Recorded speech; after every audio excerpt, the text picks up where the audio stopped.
আপনারা দেখেন তো এই সুন্দরী আপামনিকে আপনারা চিনেন নাকি? বলতে পারবো না। জানি না। এত কষ্ট করে ডাইগা লাভ নাই, আমাদের জনি সিং ভাই আসতে আছে। হ্যাঁ হ্যাঁ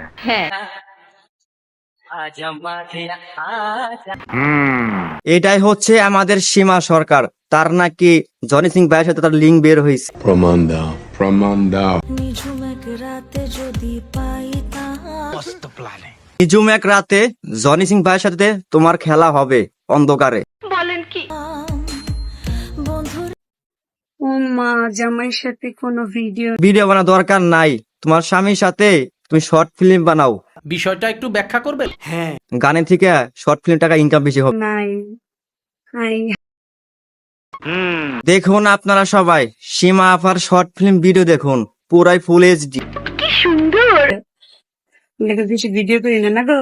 হাজবেন্ডের সাথে ভিডিও বানায় না, সে এখন শর্ট ফিল্ম বানায়। মিথ্যা কথা, আমি বিশ্বাস করি। ইনশাআল্লাহ আমার জন্য দোয়া করবেন, সামনে আমি পালাগান করব। আপনার জন্য দোয়া সব সময় করি, আপনি শর্ট ফিল্ম বানায় অনেক দূর আগিয়ে যান এবং সবাইকে দেখার সুযোগ করে দিন। যেটা কি হলো আমার সাথে? হয়ে গেছে অনেক কিছু, কি সুন্দর স্টাইল, এরকম স্টাইল কখনো দেখি নেই। ওরে বাবা রে বাবা। একমাত্র সীমা আপামনির কাছে শিখলাম। আমি তো ওই কাজটা হওয়ার পর আমি অবাক হয়ে গেছি। অবাক হওয়ার কিছু নাই, ভিডিওটা অনেক সুন্দর হয়েছে, অনেক সুন্দর স্টাইল। যেটা কি হলো আমার সাথে?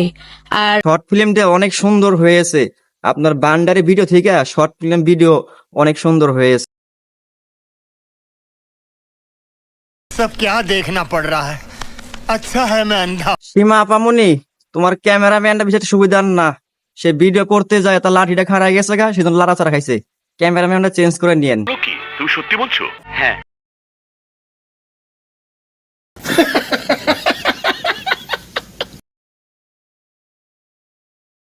মাটির গর্ত যদি লাঠি যদি ঢুকে, খালি ঢুকাইতেই মন চায়, কোনো হুশ জ্ঞান থাকে না। যখন আমি দেখছি ক্যামেরাতে ভিডিও হয়েছে, আমি হাসেন। শর্ট ফিল্মটা অনেক সুন্দর হয়েছে, পুরাই মিয়া খলিফা ফেল। বলেন কি? মিয়া খলিফা পরে আপনি সীমা আপু। আরে ভাই একটু থামেন, আপামনি একটু জিরাতে দেন, অনেক কষ্ট হয়ে গেছে। ওই ক্যামেরাওয়ালা লোকরে বলছি যে ভাই প্লিজ আমার এই ভিডিওটা আপনার সাইড আপনি এত কষ্ট করে ক্যামেরাম্যান ভাড়া করছেন, সে তো ভিডিও করবেই। না। তারপর ওই লোকটা আর কি কি বলবো, বলার কিছু নাই, ভিডিওটা ভাইরাল হয়ে গেছে, অনেক জনপ্রিয় হয়ে গেছে, যাতে এরকম ভিডিও আরো চায়।